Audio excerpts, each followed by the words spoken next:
Another week of comics are on the horizon, and today I'm going to be sharing with you each and every single one of the books that are in my pull list. That's right, new comic book day right around the corner.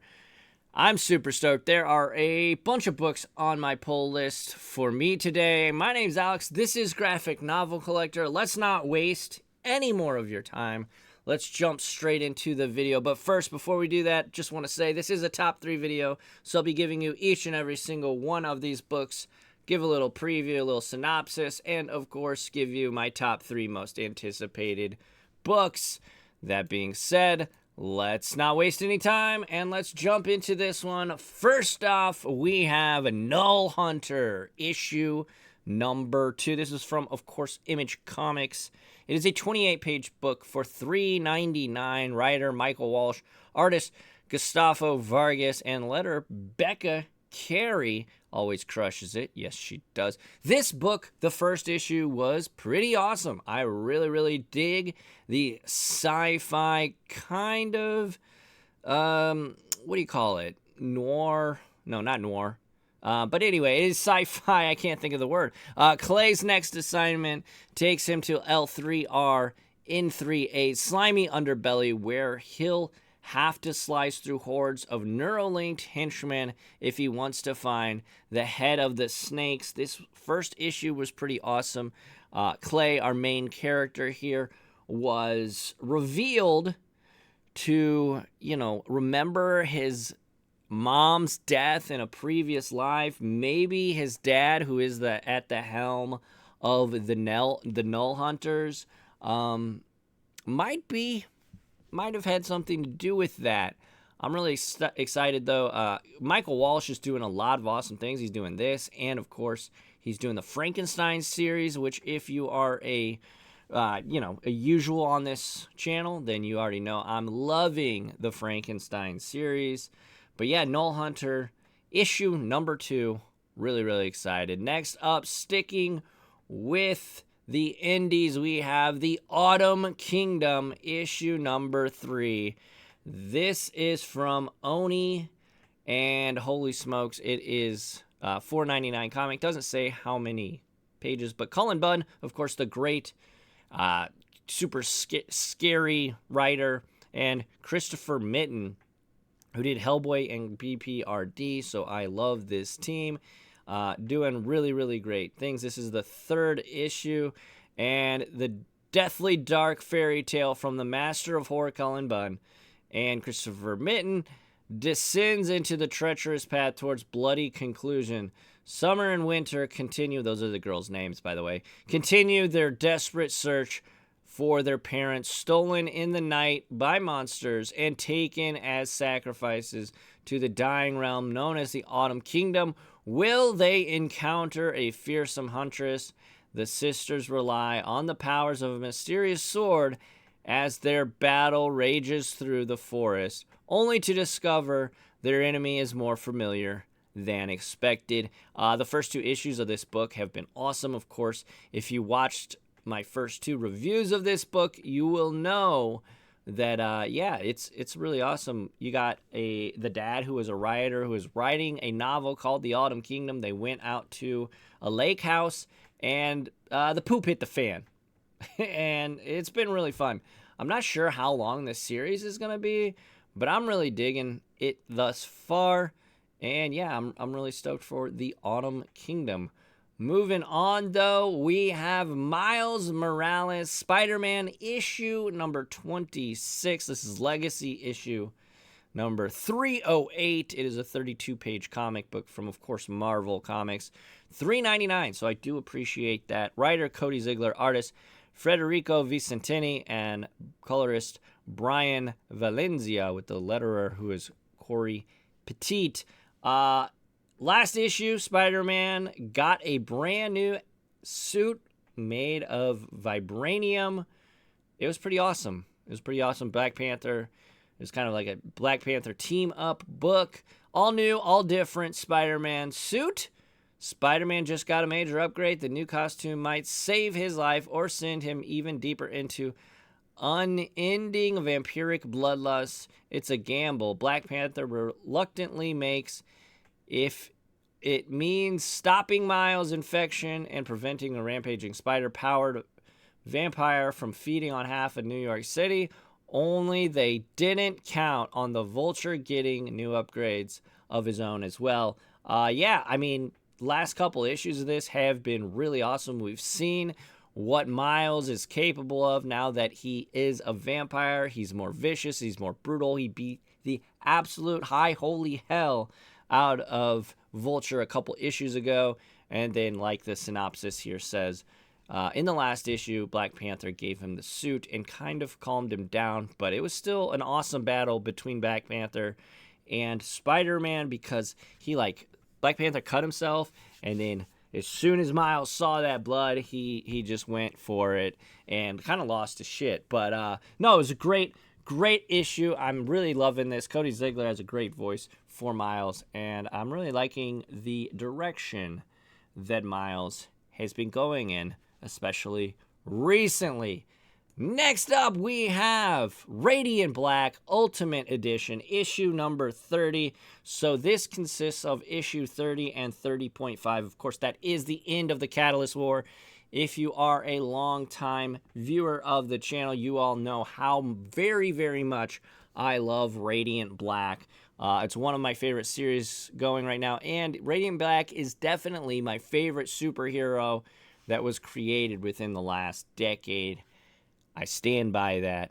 Anyways, this is by, of course, Image Comic Books. It is the Massive Verse comic.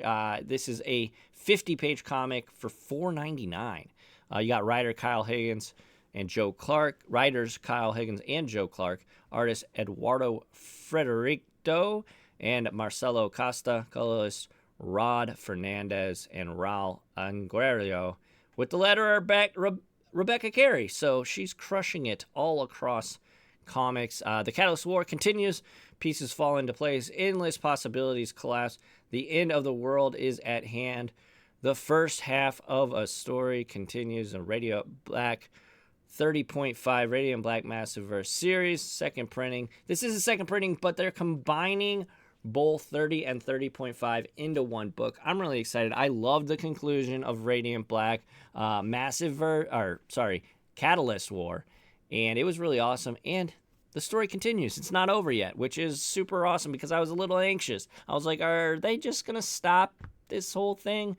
I didn't think they were really, but I was a little bit worried. I gotta be honest. But yeah, Radiant Black Ultimate Edition. Please go check out Radiant Black. Especially if you're a millennial, but even if you like superhero comics at all, Power Rangers, anything like that, Invincible, go check this book out.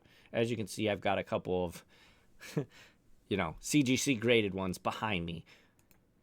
Before we get to the top 3, I just want to say if you're enjoying this video and you like weekly comic book and graphic novel content, if you like me helping you make decisions on the comics that you're purchasing and give you reviews each and every week, make sure you consider subscribing and, of course, like this video. And, of course, comment down below because I love talking comics with you all. With that being said, let's get to the top 3 comics of the week. And at number 3, we've got Ultimate Spider-Man issue number 11. Of course, this is Marvel Comics. This is a 32-page comic book for $4.99. This is writer, of course, Jonathan Hickman, artist David Messina, and colorist Matt Wilson. Corey Petit on the lettering. All right, Ultimate Spider-Man. Who is the Ultimate Black Cat? Tensions between Spider-Man and Green Goblin. In the wake of the recent events, a new villain steps up to the plate. What is the connection to the Black Cat on Kingpin's Sinister 6?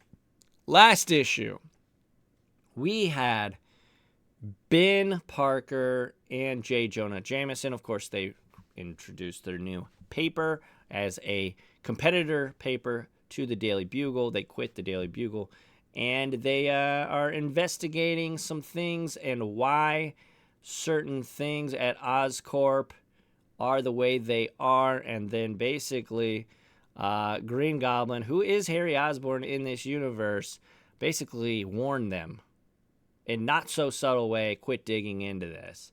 It was a really tense issue. Of course, Hickman is taking his time with these characters. I'm absolutely loving it. This is one of the best books on the market right now, not close. Now, of course, Joe Kelly did take over on Amazing Spider-Man, but currently this is the best Spider-Man book, especially if you like Peter Parker. If Peter Parker is your favorite Spider-Person, this is definitely the best Spider-Person book going out there. Ultimate Spider-Man, issue number 11. I'm so stoked for this. Next up at number 2, the most anticipated books of the week, we have Batman and Robin Year 1, issue number 2 by, of course, DC Comics. And this is a 32-page comic for only $3.99. Story and writer by Mark Waid, with Chris Samnee also helping on the story, the artist, and Giovanna Nero is the colorist. And I gotta say, Samnee's art in this book is incredible. Mark Waid plus Samnee, I didn't know I needed this series. This is a throwback. This is back to when Batman and Robin, obviously, you can tell by the name, first started fighting crime together, and Batman brings in Dick Grayson. The last issue was amazing. One of my favorite reads of the year thus far. Mark Waid just absolutely knows how to write a superhero comic book. He's great.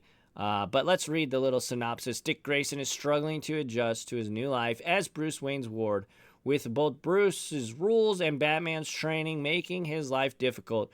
But Dick is happy to remind Bruce that turnabout is fair play. Gotham's newest crime boss, the General, continues to vie with Two-Face for control. But could an alliance benefit both of them and spell trouble for Batman and Robin?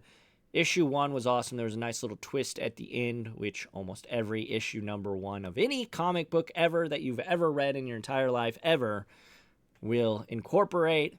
But Mark Waid does it in such a way that it feels fresh and fun. I'm loving it. Chris Samnee's excellent. Just knows how to really use definitive bold lines and heavy blacks to really give you some amazing inks on the book. And of course, Giovanna Nero pulling it all together. Absolutely loving this series this far, and Mark Waid is absolutely crushing it. But at number 1, the number 1 most anticipated book, and of course these are just my opinions, but you clicked on the video, so I'm sure you at least somewhat care. We have The Moon is Following Us, issue number 3. This is a 28-page book for $3.99. Image Comic Books. Writer and artist Daniel Warren Johnson. Artist Riley Rossimo. And colorist, of course, Mike Spicer. This is the 3rd issue, and Sam and Duncan finally have the training and firepower they need to go on assault against the Cascade. It's time to rescue their baby girl, Lock and Load. The first 2 issues of this book were awesome. Daniel Warren Johnson is a storyteller's storyteller, and what we have here is an amazing story where this little girl, Penny, who is the daughter to Sam and Duncan, are kind of trapped in a dream state, like suspended thing where she can't wake up from her dream. So now her mom and dad, Sam and Duncan, have to go into her dreams. And it's really interesting because her toys, her physical toys inside, have manifested as characters inside her dream state. And so her parents have to work with her toys to fight the Cascade, which we don't really know a whole lot about, but I am really digging this. The Moon is Following Us by Daniel Warren Johnson is one of my favorite new books this year, and it's just heartfelt. I can tell. I get the vibes. I get the feeling. I get the sense of impending doom with this book. I think that it is going to break our hearts because Daniel Warren Johnson always has this kind of sense of foreboding and just anxiety, knows how to ratchet up the anxiety within his books, and never really gives you a clean finish to his books. There's always going to be some kind of catalyst, some kind of thing that goes wrong. You never really have a cookie cutter classic happy ending, which I appreciate, because life isn't a perfect cookie cutter happy ending. The Moon is Following Us, issue number 3, is my number 1 most anticipated book of the week. I am so very excited for all of these books, but especially Ultimate Spider-Man, Batman, and Robin Year 1, and of course, The Moon is Following Us. Thank you all so much for joining me this week. I will have the pickup video, the haul video, and of course the review video later in the week. I will also try and get some shorts up so that you can watch those of other books that I read throughout last week. But thank you all so much. The Moon is Following Us, again, my number 1 book this week. Number 1 anticipated. I don't suspect that it will disappoint at all. But yeah, thank you everybody. Make sure, again, like, comment, subscribe. Let me know what you're picking up. I love chopping it up. If you have any suggestions for me, I would love to hear them. Are there any books on this list that you're super stoked for? Let's have some awesome conversations in the comments below. You can check me out on other places. I have a Twitter, and I also have Blue Sky, all those things. Instagram as well, Graphic Novel Collector on there, Les Alex on Twitter and Blue Sky. I appreciate you all. Thank you all so much for joining me on this journey. We're closing in on 600 subscribers. That is awesome. If we could hit that before the end of the year, that would be incredible. But I appreciate you. Thank you all so much. And until the next video, I will catch you all on the flippy flop. Make sure you keep reading and keep collecting comics and, of course, graphic novels. Adios.